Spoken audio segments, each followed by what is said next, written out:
Hi everyone! You may have noticed that our episodes are normally about an hour in length. We actually speak for much longer than that, and I have to cut them back in the editing, and sometimes I cut out stuff that I really would have liked to keep. Well, when we were recording episode 3, we actually talked for much longer than usual, and so I had to cut out a lot more than I usually do. So I thought I might as well take some of the bits I cut out and just turn them into a bit of an extra episode. So it's a little bit disjointed, but I hope you enjoy it. After the setup that says they're continually meeting, most of it is this one evening at the big house. But this is in fact the first time she's been to dinner there, or is it? It's not really clear, I don't think. It says at the start of the chapter they're in the same circle and they meet frequently. So yes, and is this a collapse of several evenings? Is this the first evening? Yeah. Is this a typical evening? I suppose it could be the first one because at the end Captain Wentworth asks if she doesn't dance. So that suggests it's the first evening she's been there playing the piano. Look, it has to be the first evening because they're talking to Captain Wentworth about poor Dick. No, yeah, you're right. So it starts out by saying they're continually meeting, but then it gives you this evening which must really be the first evening together. Yes, but it's the kind of continuous meeting that they've talked about in the previous chapter, them being in and out, going off shooting, going off on different and having to spend every evening together in case they're alone. You know, and she's thinking that the two of them would have been more closely connected than anyone except possibly Admiral and Mrs. Croft. Yes. So she doesn't seem to think much about Mr. and Mrs. Musgrove as a couple. I think the Musgroves as a couple, they seem pretty solid. They're not bright, but... Yeah, but, I mean, she always presents them as comic characters. Yeah. Even though in this chapter, she herself acknowledges that it's unfair that she is constantly lampooning Mrs. Musgrove. Yeah. He and Mrs. Croft are brother and sister, and she is quite a bit older than him. How much older? I'm not sure she's necessarily as much older. She's been married for 15 years, but if she'd married, having met the Admiral when she was young, she could have been 18. When Wentworth was engaged to Anne, it was 7 years after she was married, but she may only have been 3 or 4 years older than him. For that matter, I think we tend to be influenced in part by the adaptations where they make Admiral Croft an old man. An older man. There is no reason that... So he's a rear admiral of the White, which means he's the second step up. Yes. So he could be in his late 40s or early 50s. I suppose, again, possibly influenced by adaptations, I tend to put more or less Lady Russell, Mrs. Musgrove and Mrs. Croft are all the older generation. Yes, whereas Mrs. Croft is really... She's in between. Yes, she's older, but I think it's not necessarily valid to assume that she's a contemporary. Yeah. I mean, she's in the same age group or at the upper end of the age group in which Captain Wentworth and all his friends are, which makes her older than most of the women, but not... She still has to be older than Captain Wentworth. Oh, yeah. I would say at least 3 or 4 or 5 years older. Yes. But not 10 or 15. But not a generation older. No. Therefore, not a generation older than Anne. Yeah. You'll be telling us what Admiral Croft was doing in the North Sea, will you? I wasn't planning to, but I certainly can. Well, tell us now. Okay. So Deal was the major gathering point for convoys. Yes. So they could be Baltic convoys going up into the North Sea. For sort of timber more than anything else. Yes. So the Baltic colonies were in part because they were supplying their allies with munitions and cash, but also they were bringing back timber, particularly for shipbuilding, because Britain had run out of timber suitable for ship construction, but also cordage and other things. But it was also the gathering point for cross-Atlantic. So that stuff that came from America landed there, stuff that was to go to America went from there. Well, ships left their various ports. Yes. But then they gathered at Deal. Yes. To set off. Yes. Well, they're actually going off to drop stuff in the Bahamas. The ships would have probably gone on to Canada. So what Admiral Croft is doing, he is on convoy escort duty. What that means is what? That he's protecting the convoys from, Yes. from French frigates and privateers. Yes, from the French Navy, but yes, also privateers.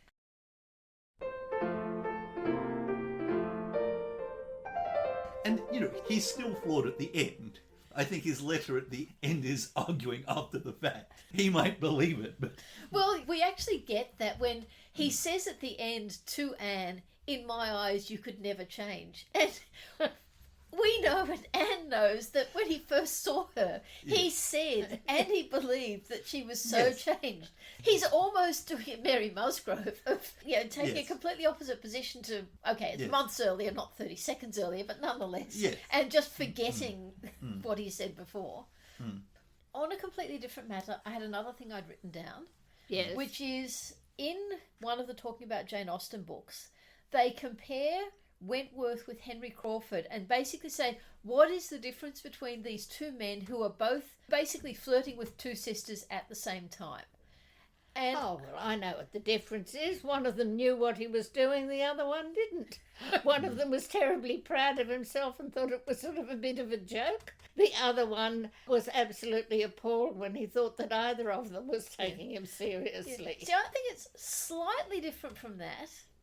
And I think you may have even said this to me once ages ago, but it also fits in with what Michael said when we were talking about Mansfield Park, that Henry Crawford is being predatory, deliberately wanting to make them fall in love with him, whereas Captain Wentworth is flirting. And look, I think Captain Wentworth is probably thinking, I might marry one of these girls, because it says he wants to get married. And that conversation he has with Louisa that Anne overhears in the hedgerow, again, to me suggests he's moving a step closer in intimacy to her. But when it's Louisa and Henrietta, it really is fairly superficial flirting.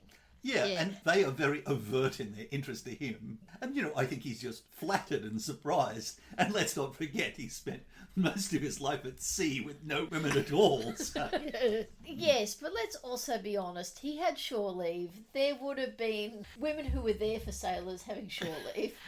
But no, I think he's flirting with them. He is ultimately thinking, get to know women, find one of them and marry them. Yes. But it is different from Henry Crawford, who is, as you said, predatory. Well, who was finding some women that don't with marry absolutely zero intention of marrying them, but wanting them to fall in love with him. Yes, I think it's him enjoying the fact that suddenly he is seen as a catch. Suddenly there are women who are pursuing him. Women, by the way, who are actually a fair bit younger than him. I can't remember how old Henrietta and Louisa are, but I think they're both under 20. And he's got to be at least in his late 20s, possibly his early 30s. Yes, so, I would we think can't criticise the age difference because, after all, Emma and Mr. Knightley... But it's a social norm at that time for successful men. Yeah.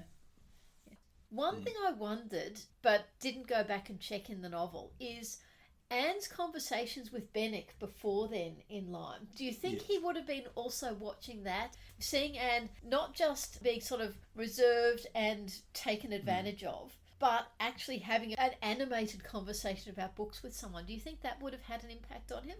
It might have, but I don't know if Jane Austen tells us that it does. Because these other things, Jane Austen tells us directly.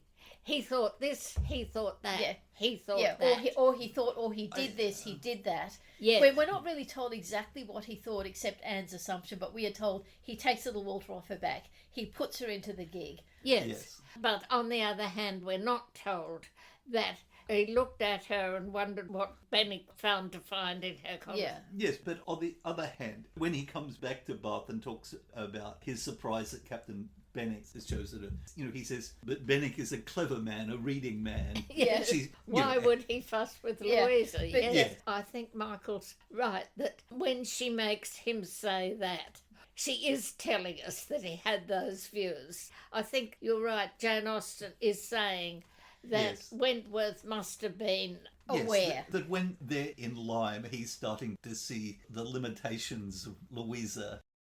Yes. And that was the other thing I was going to bring up, and I know this is something that really enrages Michael, which is that when Louisa has her fall at Lyme, you have Captain Wentworth and Captain Benwick who've been at sea, who've dealt with goodness only knows what. And Yes. they go all the pieces and look at Yes. Anne to tell them what to do. The gun deck was known as the slaughterhouse. Shrapnel and wood splinters tearing through, ripping limbs off, Yeah. disemboweling people all around them. I find it very difficult to believe. But look, the plot requires The it. plot requires it, but I think if you want to rationalise it, what you say is they'd seen men undergoing all this. They had never had to deal with a woman who might have just died in front of them. And he was thinking it was his fault. He didn't catch her.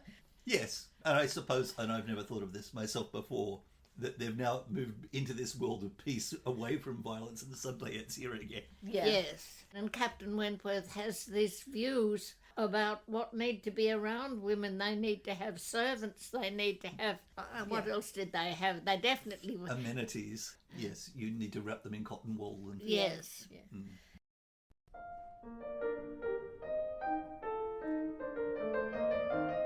I only read the first two Patrick O'Brian books, and I didn't particularly take to Captain Aubrey. Then one day when I was rereading Persuasion, I realised that Captain Aubrey is not actually Captain Wentworth. He's Admiral Croft.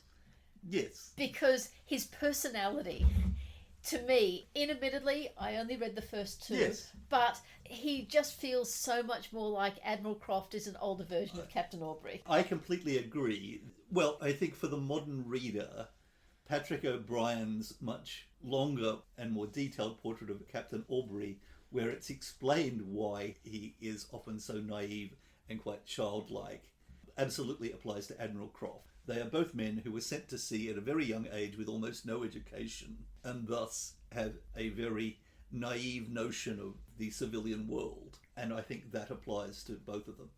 I think that what we see illustrated in Persuasion is something I talked about last time. I was talking about the Navy, the increasing gentrification of the Navy, in that we have the very plain-speaking, almost rustic, naive Admiral Croft versus the much more polished next generation of officers in Wentworth, and then taken almost to the cliched degree with Captain Benning.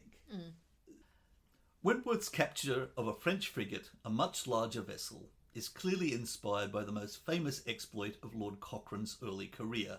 On the 6th of May 1801, while commanding the sloop Speedy, which had 14 guns and a crew of 54 men, he captured the Spanish xebec frigate El Gamo, which carried 32 guns and 319 men.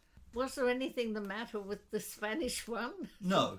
Essentially, he used the small size of his own ship to advantage. So his deck was actually below the level of their gun deck. And because it's a xebec frigate, which is essentially like a galleon, it's more fragile. Anyway, he was able to shoot up through the side of the vessel and through the deck and cause horrendous casualties with... And their guns and their sailors were crashing down through the through the deck itself. And then they were so demoralised by that, and the captain was killed in the first volley. Yes. And then, frankly, when they boarded, the Spanish didn't realise how few of them there were. Yes. The Navy was perhaps the only way that an ordinary working person could become wealthy in a day. Wealthy, what would it be the highest you can think of? Well, there are a number of cases where ordinary seamen are making hundreds of pounds early in the war. The Admiralty Court distributed that money to the prize agents of the captain and his crew. Yeah. Now, that could take quite a long time. So some officers, certainly Cochrane did, recognising that the courts were a slow process and recognising that the people principally disadvantaged by the court system were the ordinary sailors, the ordinary ratings, because of course the courts and the prize agents also charged fees, less than the amount they got. So if they took a ship that was carrying money, gold or coins, then they would often have an informal sharing out of that money to the crew on the spot. They would report it later. Yes. Well, they said they reported it later. Yes. so that particularly the lower ranks got their money at once. The Royal Navy spent almost all its time after Trafalgar blockading all of Western Europe. Yes. Ensuring that the French and, of course, their captured Dutch and Spanish ships could not come out into the Channel and into the Atlantic and disrupt British trade. And at the same time, they're also preventing trade goods from North America, from the East Indies coming into France. That's the justification on the Americans' part for the War of 1812, because in doing so they are blocking US trade with Europe.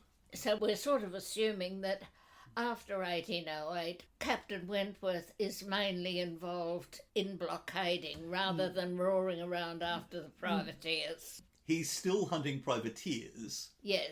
But there's not a lot of money in taking privateers. Oh, right. The best scenario later in the war for making money as a British frigate captain is to take a French privateer after it's taken a British merchantman. All right. Because then what they've looted becomes prize. Yes. The key strategic aspect of frigates was, yes, the captains are making money out of capturing all these merchantmen, but they're depriving Europe of the imported goods they desperately need for their war efforts. But their other job, while larger, slower ships are protecting the convoys, the frigates are out hunting privateers. Yes. As well as hunting for enemy actual armoured ships. Yes. It's very like the war at sea in the Second World War, and indeed the First World War for that matter, where the Allied strategy is to maintain their own trade routes while blocking off Europe. Essentially, that strategy first appears in the Napoleonic period.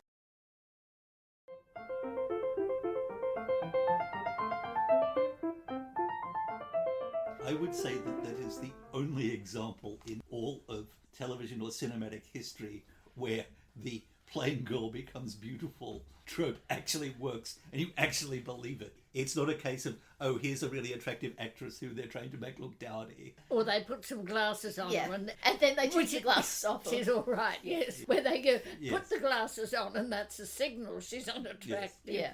Yes. Another thing they do, which I thought worked very well, is there are several times throughout it you see Anne looking at herself in a mirror. And you could see her looking at herself thinking, my bloom is gone. Yeah. Immediately after the dinner we've been talking about this episode, she's looking in the mirror and clearly comparing herself unfavourably with the Musgrove sisters. And then in Lyme, after the dinner at the Hovels, there's again her looking at herself. If I remember rightly, that's actually just after she's met Mr. Elliot, or maybe even just before or after she's bumped into him in the... That's the third time. Right. So after we have the scene with Mr. Elliot looking at her admiringly and Captain Wentworth noticing him noticing, you have another scene where she is starting to recognise, which is in the book, but it's beautifully represented without any dialogue. You were asking before, are the Sir Walters ever played by people who had previously been good-looking Jane Austen heroes? No, again, it's someone who is just a very, very good character actor. In this case, Corin Redgrave. I think his looks in this actually work because he believes that he's this Adonis and he really isn't, which actually makes him a much more amusing character than if he were actually good-looking. But the book says he is good-looking, and they've always got character comedy actors playing him. They're mostly pretty good, but none of them is attractive in that way. The one who could have attracted that wife by his looks, which Jane Austen said she did. Yes. I mean, the Gone to See Hugh Grant, in some ways, is probably the right sort of looks. But anyhow. Now, because of the reduced length, as with any movie version of a Jane Austen book, they've had to make cuts. And I just made a list of a couple of them. The entire story of Poor Richard is completely cut. There's very little of Charles Hayter, which is not surprising. He's also not called Charles Hayter. Yes, presumably because there are so many Charleses in the book, they have renamed him as Henry Hayter, which is frankly ridiculous because it means when they're married they're going to be Henry and Henrietta Hayter. Once again, there is no scene of little Walter climbing on Anne's back and Captain Wentworth removing him, which is sad. There's no letter from Mary. The news of the engagement comes directly from Admiral Croft. And we don't actually get told in this film what happens to Mr. Elliot and Mrs. Clay at the end. Of course, one of the difficult bits with this is giving Anne and Wentworth's backstory. And in this version, it's done in a conversation with Lady Russell. All right. Which, again, it's not really right that they should be having that conversation, but at the same time, you've got to get the information across. Yeah, I mean, and it's works. not right in the sense that neither of them would bring it up, Yeah. because neither of them is happy with the other's response. And it includes a lot of text from the book turned into dialogue. This production does use a lot of text from the book, which is good. It is actually believable that Louisa could hurt herself falling off the steps. The first time she jumps down when he does catch her, she's more than halfway up the steps. I've got a picture there as well that you can see, which will be included in the show notes.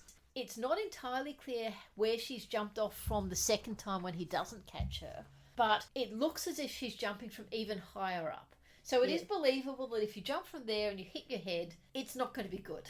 The only problem is that they have a scene of her falling where, unsurprisingly, she's not falling in a way that would cause her to hit her head. But...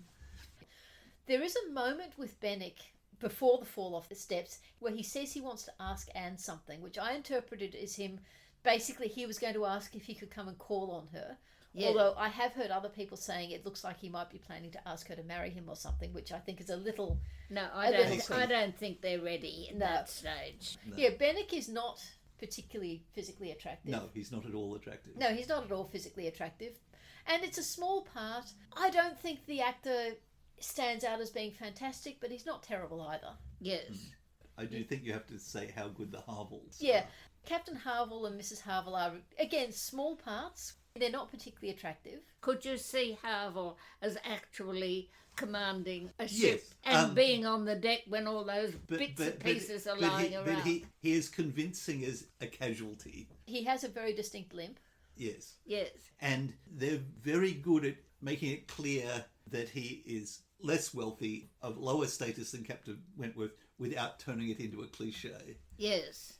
But that actor who plays Captain Harville, David Garth, is really extraordinary. He has a very small part, but when he first appears, the way that he's open and welcoming, you get a very positive impression very quickly. And then, as Harriet will be talking about later, he is just superb in the key scene at the end of the film. Yeah. I think actually, as I'm looking at my notes, it's mostly in Bath that I find so many scenes that jar me quite a lot. When they're in the pump room, Anne sees the Crofts and her face lights up, which is great, but then she runs across the room to greet them, and that feels... No, she wouldn't. Again, that just feels jarring. But for a modern audience unaware of the conventions, I think it works as a way of signalling that Anne is coming out of her shell. Yeah, see, I think Amanda Root did that with her face without the need to run across the room. Yes, I agree, but... Also probably because from what you're saying, you have a view of what is appropriate public behaviour for elegant people, and theirs is different. The lovely scene of Charles is taking her home and Wentworth appears and Charles says, I really want to go and see this gun, and he's just so nice about it. And it's from the book, obviously. But you just see the niceness of him as a person, that he was going to do this even though it meant missing out seeing the gun. Yes, but I think you're missing the more important bit, that he is completely and utterly oblivious to what's going on between them. Yeah. Because all he's thinking about is going to see the gun. Yeah. Then we have a circus parade appears behind them. Uh-huh. I can see the point, but it really, really doesn't work for me to have this circus behind them. Well, I mean, imagine the circus not so much to distract you as you feel you're supposed to be distracted when you don't want to be. Yeah, well, you also feel, what on earth is going on? And then, and I think this is actually probably the bigger problem, as they finished kissing, it actually cuts from them just to the circus. And I didn't time it, but... it just feels there's this extra stuff of the circus, and you feel them thinking, we've paid this much money to get these people here, we're going to film it and we're going to use it. But it just really, really undercuts, and it really, really didn't work for me. Somewhere in here, and I can't remember exactly where, possibly after the kiss, but just before we get to the scene at Elizabeth's card party, is a scene of Admiral Croft saying Bonaparte has escaped. Yes. So you know there's going to be war again. There's the scene at Sir Walter and Elizabeth's card party, and Captain Wentworth walks in and says to Sir Walter Elliot that he wants to marry Anne. Yes. And The last line of dialogue in the film is Sir Walter saying, "Anne, you want to marry Anne? Whatever for?" Which, again, that's why you get a good actor to play Sir Walter. He delivers it really well. It was actually filmed on the Victory. So what you see is Anne living Mrs. Croft's life at sea, and the very, very, very last scene is a long shot of a ship at sea, which is actually a clip taken from the movie The Bounty. So it's a completely different ship. But what's completely jarring and unforgivable to me is, of course, the Victory is a massive ship, a 3-decker, and the scene they have is them standing on the poop. So a large raised area at the back with the sailors much lower down. Well, which now, allows you... as I remember the Victory, you have that sort of elegant drawing room belonging to the captain up there. Yes. And anyway, it then cuts to a shot of the rear of the Bounty, which is visibly a much smaller ship and visibly has no poop. It's also visibly in the Pacific.